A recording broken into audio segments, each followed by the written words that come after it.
All right, so I'm gonna step through, this is my last slide, then I'm gonna jump into the software. So this is just a brief history. So InfoWater Pro, we released it in 2019 in April, so it's a year and plus ago. So that was kind of version 1, and that was just really InfoWater, but inside of ArcGIS Pro. So they changed a lot of how they do things if you've made the transition to ArcGIS Pro. So we redeveloped a lot, but we made it so that it was as consistent of a feel and experience as possible. And then with November 2019, we came up with version 2.0, and this had a number of bigger features included. So I'll show you can toggle on 3D display. Usually not a day-to-day option, but something you can use when you're showing results. We redid the UDF unidirectional flushing field journal, so there's a lot more customization you can do. You can import and export to and from ArcGIS Online.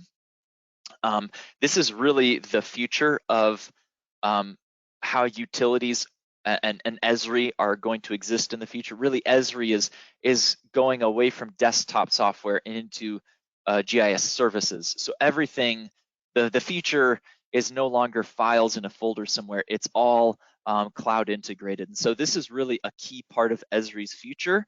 And so if you want now with InfoWater, you can actually publish data up to ArcGIS Online. And then, even across organizations, you can download data. So even like a utility and a consultant could be using an intermediate third, open source point of truth for data. And I'll be coming back to the system schematic. That's a fun way to interact with their model. And these are no longer exactly binned into versions, because in between 2.0 and 2.5, there's update 1, 2, 3, and so that there's various updates in between. So I just kind of laid these all out, and these features are going to kind of roll out roughly according to timeline. So we updated our underlying engine from EPANet 2.0 to 2.1, or maybe it was 2.1 to 2.2. I forget. I should have checked those notes before before the presentation, but it's the latest and greatest. And so with that, we're able to model pressure dependent demands. I'm not going to demo this today, so feel free to throw a question in the chat if you want to see more on this one. But basically, during like operational outage events, like a pump shutting down, or a loss of service, pressures can start to drop pretty low depending on the zone that you're in. And with traditional modeling, it's demand driven. So if this node has 10 GPM of demand coming out, it's going to do that regardless of it being negative pressure. It's just going to suck it out no matter what, and you can get unrealistic results. Whereas pressure dependent demand is a switch that's more realistically based, and so the pressure or the demand you can pull out, kind of like if you open the tap at your kitchen sink, you'll get less flow if there's less pressure. And so this only kicks in at lower pressures, so it's not going to change your results really unless you go to those lower pressure thresholds. But it's going to give you more realistic results during those kind of crisis events. So that's fun. That's pretty easy to access. A more minor one is you can do relative start times on individual patterns. There's always been like a global pattern start time within the simulation options, but now you can give each individual pattern to say that to start this one at 7 a.m. instead of midnight, and so on. We added a live data adapter to integrate with third-party or outside SCADA data potentially. Minor feature, some easier access to locate tools. I'm going to be showing some of these in the software. There's a project synchronization button that I think possibly many people haven't seen yet, so I'll walk through what that is and how it might be beneficial. Earlier versions, the map was fast to interact with, but behind the scenes, the table joins were not as fast as it was with InfoWater, because ArcGIS Pro changed the way that joins happen. And so doing a one-for-one from our old technology was not very performant, and so we got that solved around version 2.5, one of these intermediate releases. And so I know there were some complaints with earlier versions that some things were not as fast, so that got solved. And I'm kind of laying out this timeline in case you got initial introductions to InfoWater Pro at certain points, and if you weren't aware of what we've done since then. So I'm just laying out some of these. There's also improved display options. I'll show this, like showing the check valves on pipes and the direction of the check valve and so on. And starting around, was it 3 or 3.5? Yeah, 3.5 especially, we started integrating with our cloud platform called Info360, and that's an ongoing thing. We did a lot with version 3.5, but this is probably actually a bigger, the most transformative direction that is happening in the place of modeling. So I'll talk more on that later, but we start integrating really in version 3.5, and that is, there's a lot more coming in the future. And then one of the latest fun, quick, high-level value to modelers is the control center overview. So I'll show what that is. That came out actually just a few months ago in update 3 of version 3.5. So that's really helpful as you're interacting with a model and managing a model. And then finally, what did we do last? This is something that we released, but I know that nobody has it yet. So I'll talk about this. Innovyze is today the merger of several different software companies that each brought with them their own licensing technology baggage, if I'll be honest. And so we've merged together licensing technologies, and it all works. Some software is still using USB dongles, is the affectionate term. And so we want to get away from USBs and pushing things to a floating license server that then merges with other software licensing technologies. And some of our, just to be honest, some of our licensing technologies kind of been pieced together, and it's been working. But now we've come out with a global standard modern licensing system called Talus, and it's much more streamlined. You don't need to switch to it right now. Your existing licensing is going to work. And we rolled it out for all of our software. So if you're on Infowater, InfoSwim, InfoSewer, InfoAsset, you can switch to Talus, and you don't need to do it right away. You can wait until your licenses need to be renewed. But that is something that came out just in June with version 4.0. So there will be more coming on that. I'll show what it looks like in the software, but there's going to be an FAQ page that we'll be starting to reach out to all clients on. So that is just a brief history of some high-level things, and I'm going to be touching through most of these kind of on a quick basis within the software. And so, yeah, just to kind of orient you with my plans, is I'm going to be walking through a lot of different features, and the way that this can be helpful to you is that sometimes when you become an experienced modeler for years, you can for efficiency's sake, stop paying attention to the new stuff because you have workflows that work. And in some cases, there might be new tools that will help you access new efficiency. So for long-time users, there might be some things that you didn't know about, little tips and things that can help improve the process. Or if you are still on InfoWater, you might want to know, what's different in InfoWater Pro. Those will come up. And also, there will be a little bit of a hint at what is to come in the future. And so I have a poll question on that. Let me see if there are any questions I should be aware of before I jump into it. Just some comments that people couldn't hear Tim. So yeah, Tim is muted, and he's helping watch the chat now. All right, so this is InfoWater Pro. I'm not going to do too much orientation other than it's inside ArcGIS Pro. There's now a ribbon. These are all your tools, and otherwise things generally look kind of familiar. So let me get out my side notepad to remember what I was going to talk about. All right, so jumping into ArcGIS Pro, so there's a few fun things that we can start to interact with within ArcGIS Pro. One is a 3D display. So if we click this, I haven't normally ever demoed this when I was a solutions engineer trying to sell things. Usually I'd stick with PowerPoint because it's safer, but hey, while presenting to everybody, why not show some of these features? So the 3D display, it will create an extra tab, and then you can actually, kind of zoom and pan and see things in 3D. And you can see that, like, if you have your base map, it will actually see where there are mountains, and it will take into account elevation. If you have buildings, if you have some kind of elevation on the buildings, you can actually select them and extrude them upwards.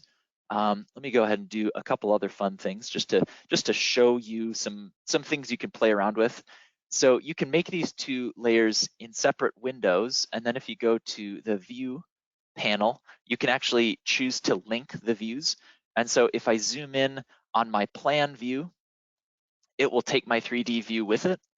And it is a little bit slower, especially if you're trying to present your screen to everybody. But yeah, so the plan views do come integrated, and as you as you zoom and pan around, it's not super fast because ArcGIS Pro is working behind the scenes to render everything. So this wouldn't be something you'd use on a day-to-day basis, but when you have your model results ready, and maybe you have like head at junctions, you can actually display that. So let me actually endeavor to do that. So I'm going to go to my map display, and let's say I want to go to junction, and I'm going to apply some pressure on my junctions. And I'm just orienting users with some of the different things you can play with. And this is, it takes a little bit of time for some of this 3D rendering, but hey, it's fun. So now I've got behind the scenes, Infowater users will know we're actually joining attributes from the output onto the map objects. And so then if I select my junctions here, I can go to appearance, and I can actually now choose to start to create an absolute height based on, and I can choose one of my attributes. So let's go with head. And so it will take a little while, but it will start to extrude up the head at all of my junctions. And let me make sure I get an appropriate tool so I can zoom out and kind of show things. And so if I had nice pressure zone boundaries, you can kind of see, like right here, there's a natural step between one pressure zone to the next. And that's where head boundaries are. I think we have some GIFs somewhere. So I'm going to just show some real quick GIFs. This is an example of using our protector tool on fast forward, where you can join and find the affected customers, but we're joining it to 3D extruded buildings and so on. So all right, so that's enough 3D for now. Let's get back to where I was. I'm going to just close that, and now I'm back on my model. And to get back to fixing my north, I'm just going to turn on the navigator, click that one, and now we're squared up again. So let's go back to InfoWater Pro. So that's real quick 3D views. So some other quick zoom features. I think some of these were actually added within InfoWater Pro, but just navigating the model. So you may not have known, at least as I've discussed with varying clients, not everyone knows about this one. So from the database editor, let's say I want to sort all of my demands descending. This is not a very big model, so mostly load demands. You can, if you want to zoom to an object, the trick is you just right click on the ID and then you go to zoom to, and that will zoom right to that node. So it won't work if you select, sometimes, yeah, you just have to make sure you right click on the right thing. So you can't highlight a row, you have to right click on the actual row and then you can zoom to those different objects. So that's one quick thing, in case you didn't know, now you know. And I have seen another common workflow is to do that similar things from the actual results, which makes sense. And our other software like InfoWorks can do that. So if you're in a table of all your results, you can select and find in the geoplan is the term. And we don't have a zoom to on from the results. I have seen that in our user voice. So if you think that that'd be really useful, please go ahead and upvote that one. It's currently in our backlog. We're looking at possibly developing it. But what we did add, there are a couple tools that I'll show right here, which is locate node and locate pipe. And so you can actually, with this table open, and you can keep it open. So it's asynchronous, so you can keep it open in parallel or on your separate monitor. Really, any of these, you can just Control-C, locate node, Control-V, and you can zoom right to it. And so that process is pretty quick. Depending on a node or a pipe, you just go straight to that one. So that's the process. Control-C, Control-V work, and those are those tools, which I think they weren't initially included with InfoWater Pro. I think the more standard method that InfoWater users use is to paste it into this window, hit enter, and then you can zoom to, and that also works. It's just a couple extra steps. As far as zooming to pumps and tanks, I'm going to come back to that because we've got some other options that are useful. All right, let's see. Quick find. All right, so I'm going to show some quick visualization stuff. This is actually another feature that was introduced in the later years of InfoWater, but I still find that sometimes not everyone knows about it. So the map display, you can customize, create your own maps, you can apply and do all that fun stuff. And in the past, you could save it to a separate file, a config file, and then you could load it. Now, when you save it, it goes into this tree right here in the operation tab. And so you can build out a library of all of these, and they're visible and stored within the UI. And you can just select really any of these and just right click and do apply map display. So that is, and so you can have map displays for pipe diameter, some for results, flow, you can turn on flow arrows, you can do all of that. So I recommend take a few minutes, do yourself a favor and build out a map display library of all the different displays that you might want to use. And I say that, do yourself a favor, and yet I've honestly not yet done that for this demo model. So yeah, I should be talking to myself more. But yeah, so there's that. And there are features to do things on top of that. So I wanted to draw attention to a couple things. So if we go into the preferences, display settings, you can do things like show pipe, pump, and valve initial status. This was added in later use of InfoWater, but it was not added in the initial use of InfoWater Pro, but then we added it a little bit later. So just know that it's there, it's right here. And you can also choose to show check valve direction. So any pipe with a check valve, it's important to know that spatially and where it is and what direction it's in. So this helps with that process. So as I do that, if I zoom out, you can see some of these pipes are closed. And so they get that kind of circle with an X through it. And if I select the initial status of that pipe, indeed it is closed. Before, how would you know that without selecting the actual pipe? Same with pumps. You can see that status on the pump. And if I find one of these pipes somewhere, you can see this pipe has an orange arrow on it. That's because it has a check valve turned on. and that follows the direction of the pipe. And so those are important things to know. So furthermore, with those preferences, we do include the domain and the inactive elements with the theme. And so let me, so that should, I think, yeah, auto reset my map display. So I'm just gonna illustrate that real quick. So I've got my map, and I'm showing this to just show you something behind the scenes for your own fun. So I create a domain, so these objects are red.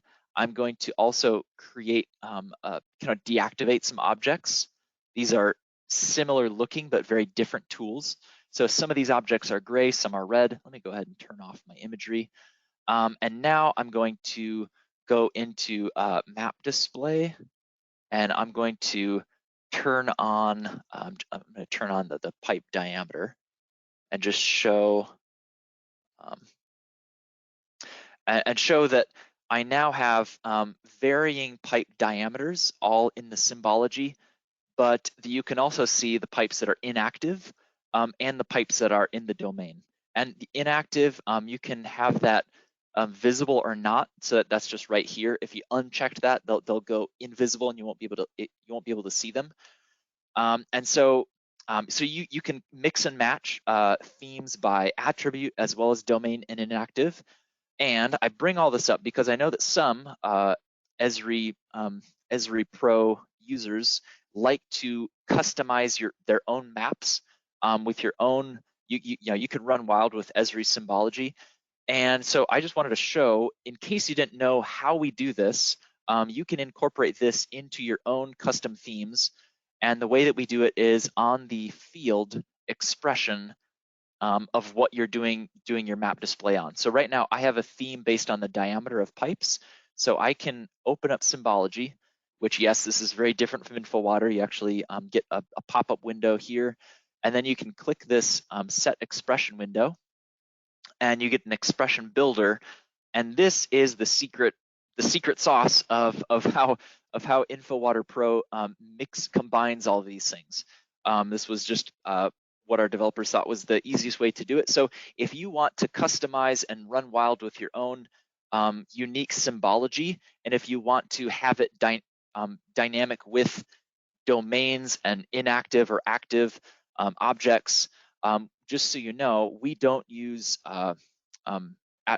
queries or other things. We use this expression builder, which is right here. So you can create one of these, steal this text.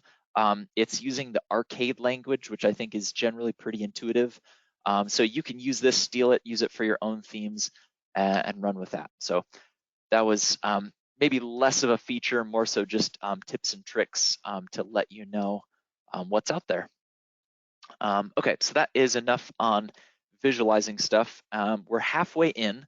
I'm gonna pause before I keep going and take a look at, there are some questions, looking at if there are any questions to pay attention to. And let me set my team status to do not disturb, so I'm not popping up other windows like that.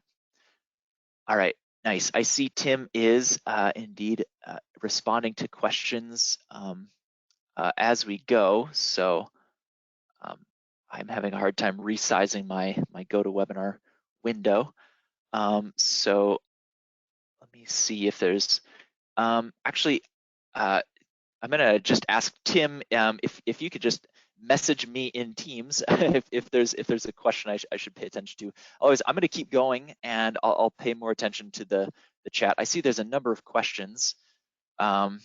So I'm gonna keep cruising through a few features that I want to make sure I get through, and then I'll make sure to save. I'll aim for 15 minutes at the end to go through questions. And meanwhile, Tim is also answering questions as we go. So all right, so there's that. Let's see, what else did I want to mention? So there is another functionality called Infowater Sync, and so that is, if you go back to the project. Infowater Sync is right here, and this is a tool that we created because we saw some utilities and consultants were storing their model up on a file server so that it was shared among multiple users, but then they were editing the model off of the file server, and that could cause some data problems. Like in general, what InfoWater and InfoWater Pro do is they create a temporary local copy, but when you're running the model, it's storing results back to that final location. And when you're saving the model, it can cause problems. And so we don't recommend working off of a remote model copy, even though we've told people that over the years and people still did it. And so we wanted to make an easier process. And so that is Infowater Sync. So now you can have your master project shared on a file server location somewhere, and you can have your local model project stored somewhere. And you can choose to go into save or load. And if I do check, let's see, make sure that I'm still on VPN. Yes, I'm on VPN. So what it will do is it has a copy up on a file server, and then this is a copy on my C drive. And you can see that the server was last updated. You can see the version number is in July 1st, and it was updated by user Nathan Gerdts, whereas my current local version has an update change as recent as this morning by Nathan Gerdts. So if I want, I can go into save mode. You click that. It's a little bit counterintuitive, but you click save or load. That doesn't do anything yet. So save or load is the mode, and then apply is the scary button where things actually do change. So make sure you do understand this before you start overwriting someone else's changes. But so that is the process. You can see the version. You can pull those changes locally. Once you're happy with your local changes and you've saved and you've run and you're happy, you can then push that up to the shared version. And what it does behind the scenes is it's a little more efficient than just bulk replacing everything. It actually does look at the file version of each of those files within the database. So it is a little more efficient it will just swap out the tables and things that have changed rather than doing everything all at once. So so that's a tool that's out there. All right, and then the last thing I wanted to show before getting into the bigger, more fun tools is the licensing. So I am using InfoWater 4.0, which I know that none of you have because we haven't reached out to you yet about this new licensing, but that is coming soon. So you're gonna get some information about the new licensing. And if and when you're ready, you would request an EID that will be your keys to the new licensing. And you don't need to do it. You can wait until your software is up for renewal, and then you can change things. But once you do that, you'll get, it comes in the latest version, and essentially you just plug in your text of an EID. It's a lot easier to do, actually. It comes with a license administrator, which is this separate software that's linked within our existing software. This is where you can apply a license, you can view available licenses, you can check in, check out if you want to go offline and use an Occupy license for a few days, and so on. So that is something that is new. This is easier to renew over time, and it gives us a lot more flexibility to support new licensing features in the future. So that is something else that is new. Let me take a look at my chat. So yeah, one quick thing I saw from the chat is where is the join all layer tables? So you may have noticed InfoWater Pro or InfoWater users had endless kind of drop down menus where you had to go to drop down after drop down, and in there was a common button that people would use called join all layer tables. And now we got rid of all those drop down menus, and they're now in the command center. And the benefit of that is that when you're doing things like model building and you're doing some of those, fixing nodes in close proximity and finding the pipe split candidates, you don't have to go through the drop-down menus every time. You can just have this out and open, and you can work through each of these tools all at once.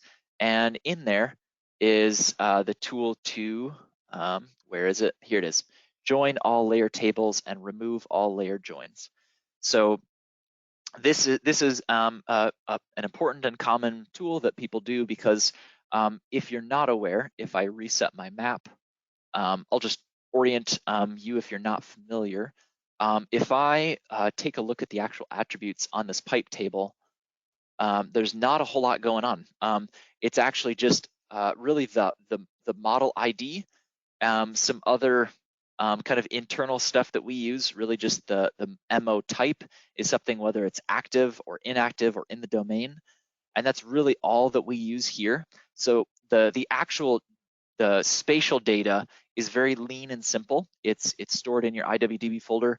And then all of the actual data of the model, including demands, pipe attributes, as well as results, those are all separate tables. And to create maps, we join those onto this simple thin table. And so join all layer tables, I'll go ahead and run that. And so that will join some of the underlying attributes that we need, as well as results. And I probably should have closed this table before doing that. And so that's where,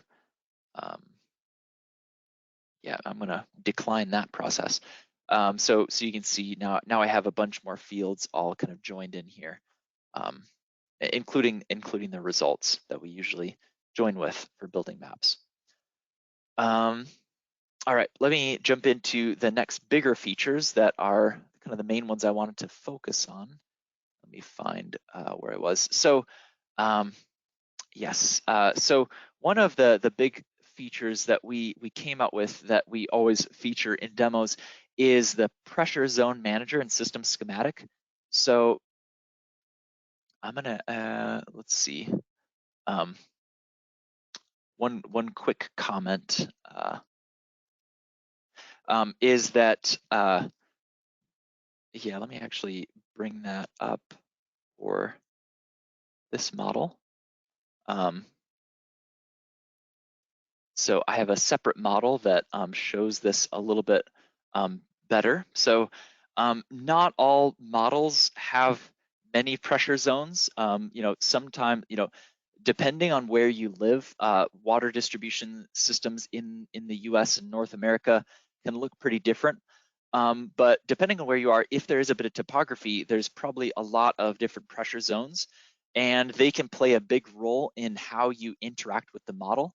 And so this icon is the system schematic, and this will create a schematic view of your whole network according to not the geographic layout, but the actual elevation layout of your model.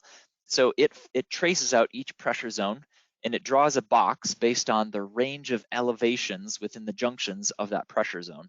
And then I can click on a particular box and it will select and color and highlight it. So that is pressure zone 14, and you can see it's kind of up in the mountains. There's some pumps and tanks that are associated with it, and I can actually see those boundary elements. If I select this tank, it will zoom to that tank. And indeed, this is not an elevated tank, but it's kind of like an on the ground storage tank, because it's already high enough elevation, so it doesn't need to be elevated. But this can be a really helpful way to interact with your model according to pressure zone and according to the elements that are boundaries to pressure zones.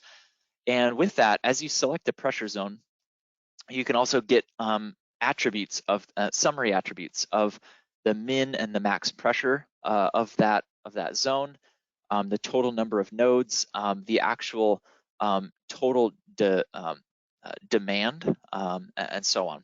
And so it's a really helpful tool. And this is also something you can push out to your separate monitor, and you can continue to interact with the model both geospatially and schematically, if that's a word. You can also switch it to connection view if you want to see more broken out on connections, and so on. And so the way that you get this whole schematic view is to use our tool, which I'm going to switch back to my simpler model so I can more nimbly run through the process. That is within our pressure zone manager. Let me look at the time. All right, I'm gonna try to speed up here. So Pressure Zone Manager is something that can trace out your different pressure zones. And I'm gonna go through it from scratch. This is helpful in that usually pressure zone boundaries is where you can have issues with a model behaving properly. If you miss one of those check valves or closed pipes, it could throw off the behavior of your model. And so this will actually trace out your zones based on closed pipes and valves and so on.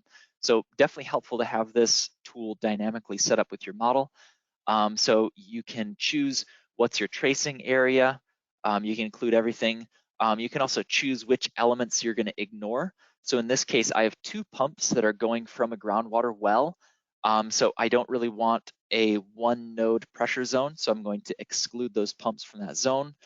And you can, use the tools to do that. You can also enforce additional elements that to be part of the boundary. You can ignore that step.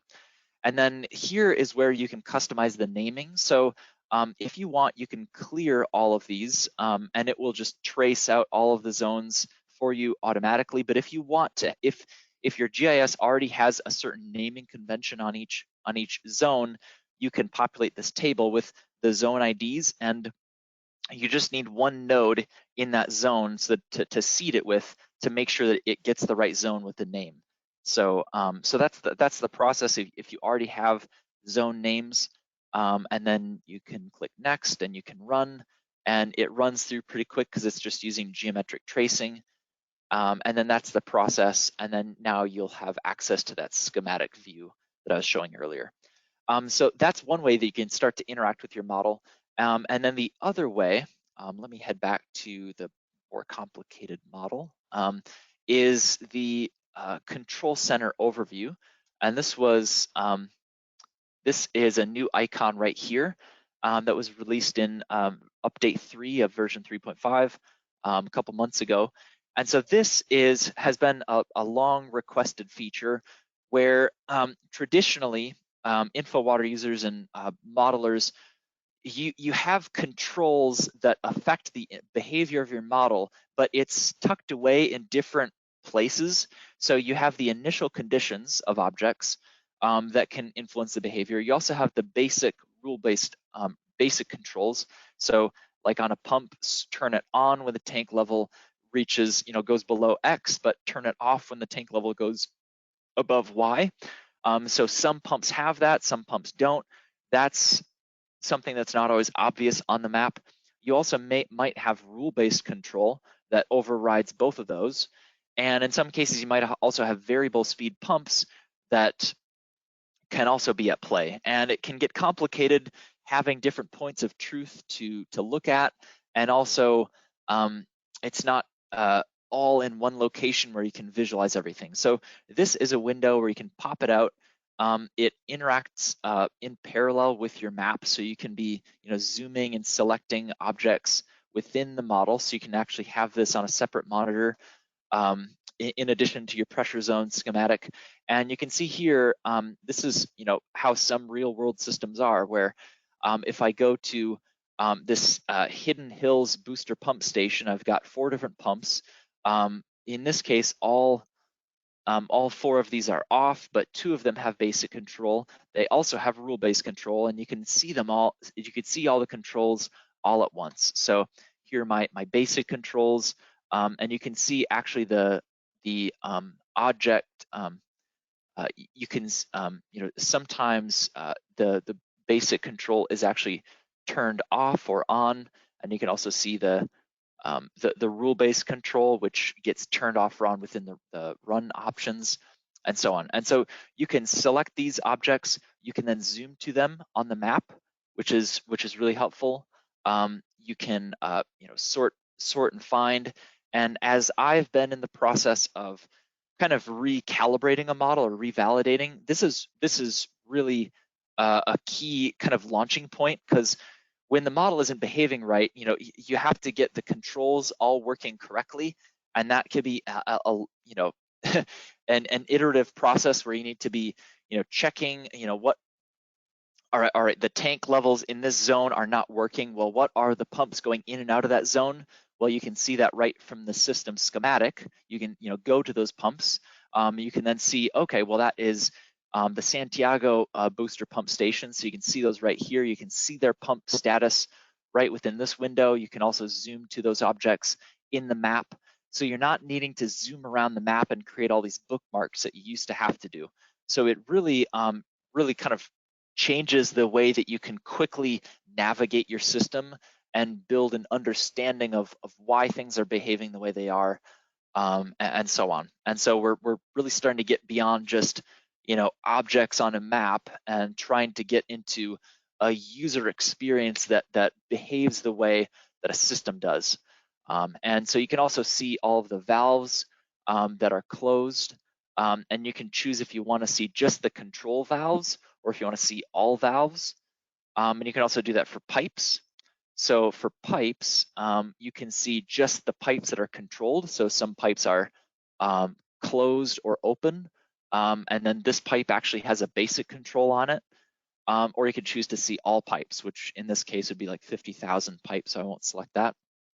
And you can also see your tanks and reservoirs with their initial head and so on. And so the last thing, if you are actually calibrating a model, and this is one of the kind of fundamental transformations, is this live data adapter. And so this is a tool where you can connect to external data sources. So if you click a SCADA historian, you could connect to like a SQL server. If you could get, I know some utilities are creating a third party, or an open copy of the SCADA in the corporate side of the network where you can start to link SCADA tags to the model.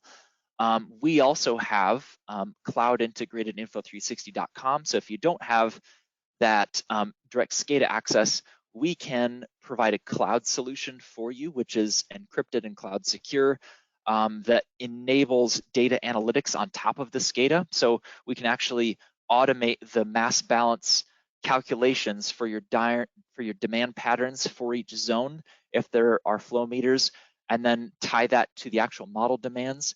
And so all of that, the process is you just do a batch import. So you set up a CSV of model objects and sensor tags.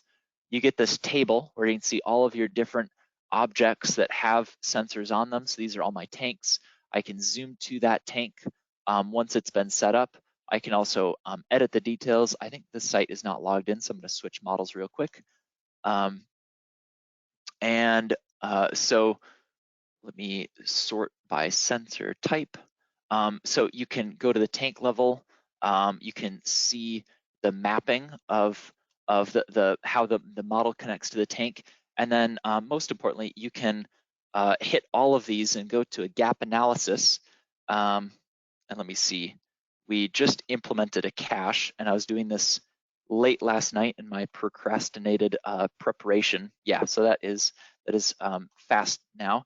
So it just brought in all of the SCADA data for all of the different sensors that I have in the model. It creates a summary statistics of how the model compares with measurement, including min, max, average, some different statistics, standard deviation, and you can color categorize if it's good, fair, or poor, or otherwise. And then you can also change the date.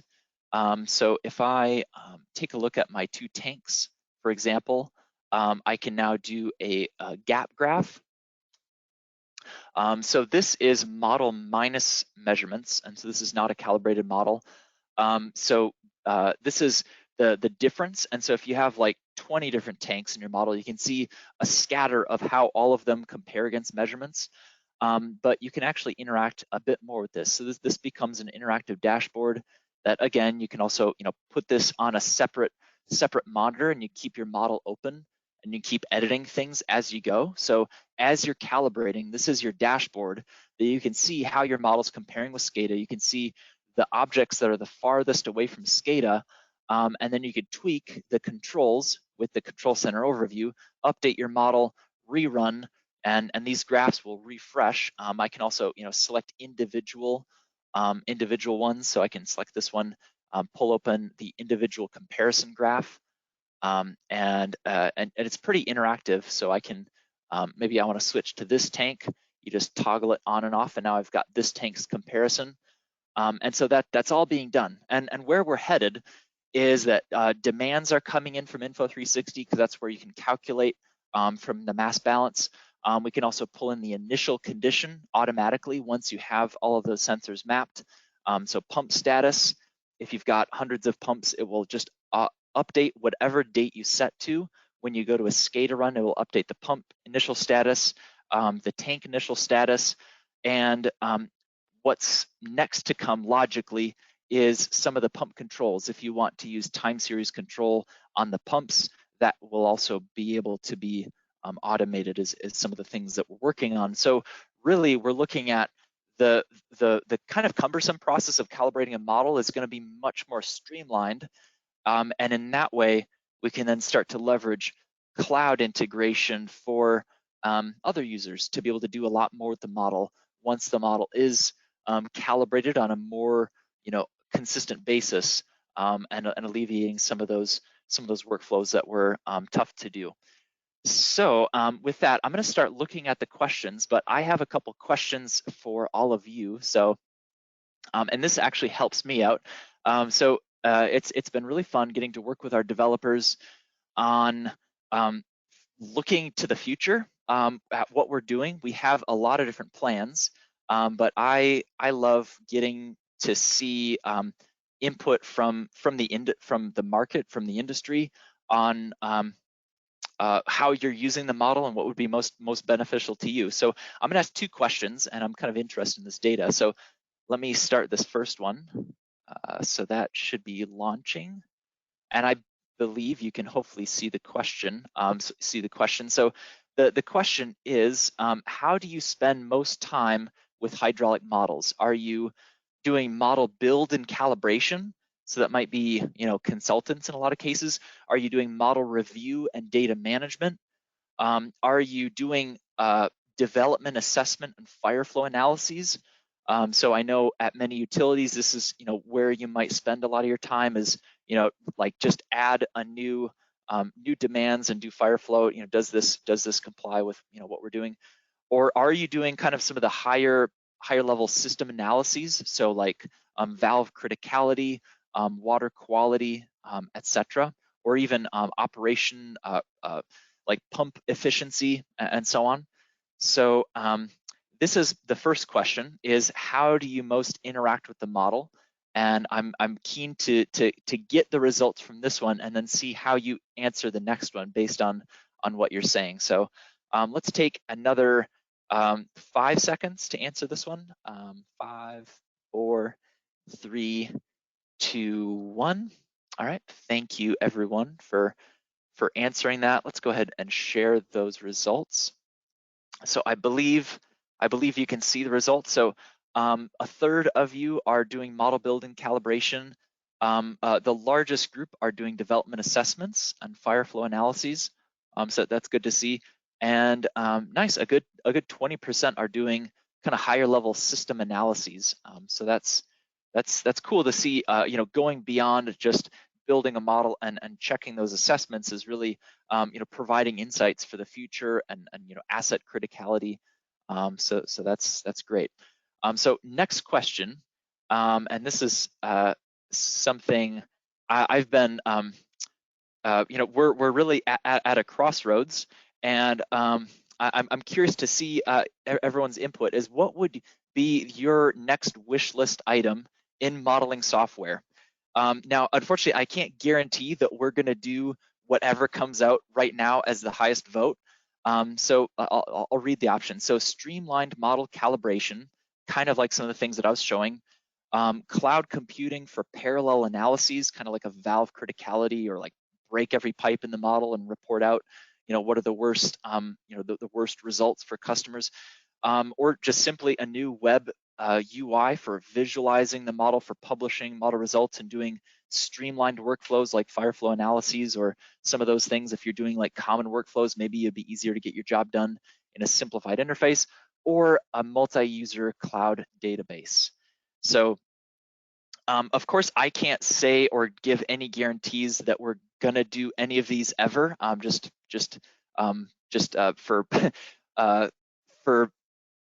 For compliance reasons, safe harbor. So I can't make any promises on anything, but I can at least say that we do at least have some progress on all of these. And just looking at where the future of digital transformation is going, it would be logical to assume that a company like Innovyze is going to do these. So I'll just leave it there, and I'm kind of happy to get your all input. So I see 67% have voted. So 5 more seconds on this.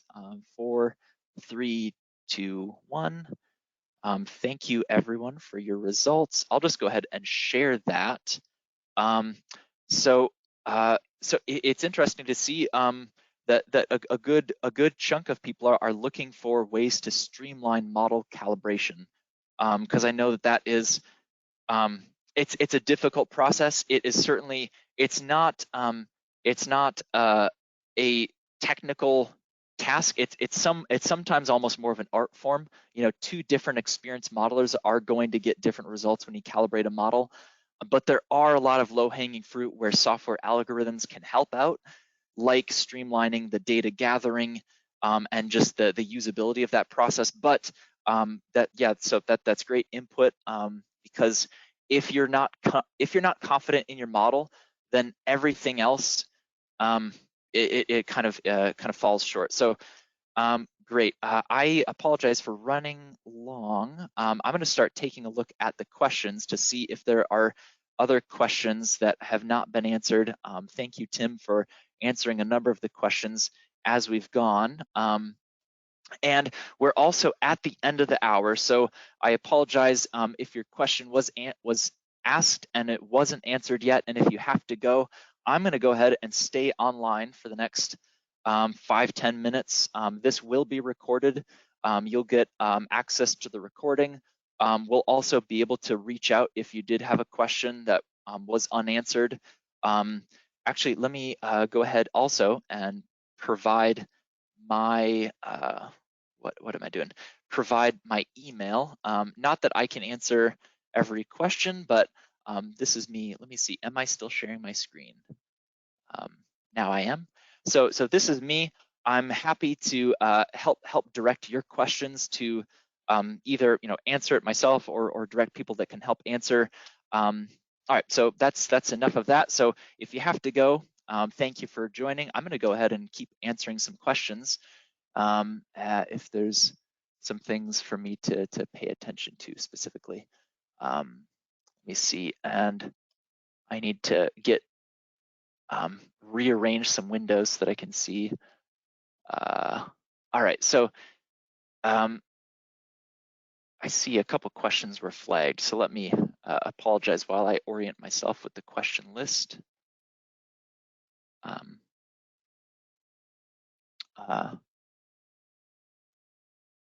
Okay, yeah, so there's a question by Mark Wilson. Can you edit the controls from that window? So let me open this up. So that is a great question. Let me move. I need to hide my GoToWebinar. Sorry, 2 screens isn't enough. So the Control Center overview. Excellent question.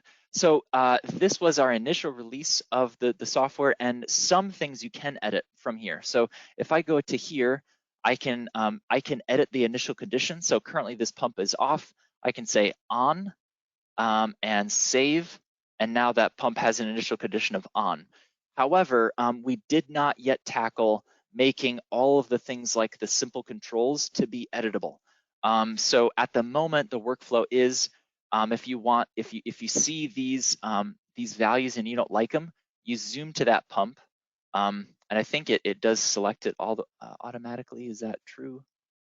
Booster pump 1. Let me just double check. This is now booster pump 2. Yeah, so it does select it automatically, and then you can bring up the initial control. So this is one that's using clock time. I don't love that. Let me see if there's another one that might be better to go off of. Clock time is not my favorite, but yeah, let's just go ahead with this one. So if I select that and zoom to it, it now selects it here. I can bring up the control, and so it only does show the non-disabled ones. But if I select this, change this to a 6, and update, then you just click refresh, and now that's updated. So this is something obviously we are going to be updating in the future. It's not in development at the moment, so I can't say when we will be doing it, but it's certainly on the roadmap that you'll be able to edit more of these fields. So good question. Let's see if there's any others. I'm just going to start from the top. And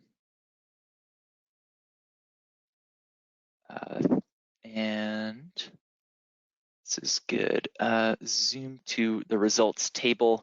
So zooming to objects from the results would be helpful. Thank you, Thomas. I think that is in user voice in case you wanted to add a vote for it. But yeah, I agree. I used that feature a lot in InfoWorks. All right, can you transfer map displays between different models? Okay, so within this model, I've got this map display here, and that is a good question. There is not an obvious way to do so. So I'm going to say at the surface, no, but there is likely a back-end way that you might be able to, like if you configure a whole bunch of these different map display within one model, and then you want to share it across to a different model, obviously that would be helpful to consultants. I'm going to check in with our support team if there is. I think this is probably all stored in a certain way on the back end that you might be able to sneak it in on the back end. But yeah, that's a great question. I'm going to follow up on it, and if there's not a good way, I'll take a look at bringing that up with developers. All right, I see there's a question on AMI data being highlighted by Tim.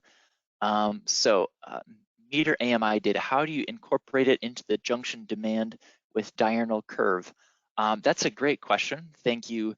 Thank you for that question. So we do have a module that can integrate with AMI data. It's called Demand Analyst, and let me switch to a different model. So is this initialized? Yes, so Demand Analyst is one of the 3 features that are only available in InfoWater Pro suite. So if I go to the apps, InfoWater previously had Suite and an Executive Suite, and these tools were all only available in Suite or Executive Suite. Now they're all available in InfoWater Pro, but now there's InfoWater Pro Suite that you can access the add-ons, so Demand Analyst and UDF. Demand Analyst is one of those former add-ons where you can connect to a data source, and let me add a row. And so this is something where you can access a data connection. Really what this works best with is Oracle or SQL Server, basically. So you'd have to set up an OLEDB connection. You can connect to SQL Server. If you have your AMI data backed up in some kind of local thing that we can talk to, then you can start to aggregate. The demands based on demand category, and it will actually aggregate those actual diurnal patterns for the category and link it to junctions. Yeah, it's a pretty smooth, it's a pretty good process. One feature we added is now it can work with Sql Views as well as tables. So in case you were experiencing performance issues, you can bake in additional performance into the view, and you can also set up your own indexing. There's a lot of performance that you have to consider when you're looking at AMI data, because the data gets quite massive quite quickly. And so that is a desktop feature. And what we're obviously looking toward in the future with Info360 being a cloud platform where AMI, APIs are the direction of the industry, and many AMI vendors are storing the data for you in their cloud with APIs. That means that really, you might not be able to use this if your cloud, if all of your AMI data is up in some cloud vendors' data and not local. So the future is we're looking to solve AMI data within Info360. Likely, I can't say when that will happen, but yeah, AMI is an important part of the future. Yeah, good question. So I think that those are the high level or the highlight questions that were identified, that were answered. So if you do have any further questions, feel free to reach out. Otherwise, we might yeah, so then the recording will be available. So thank you, everyone. Thanks for staying over if you stayed over in time.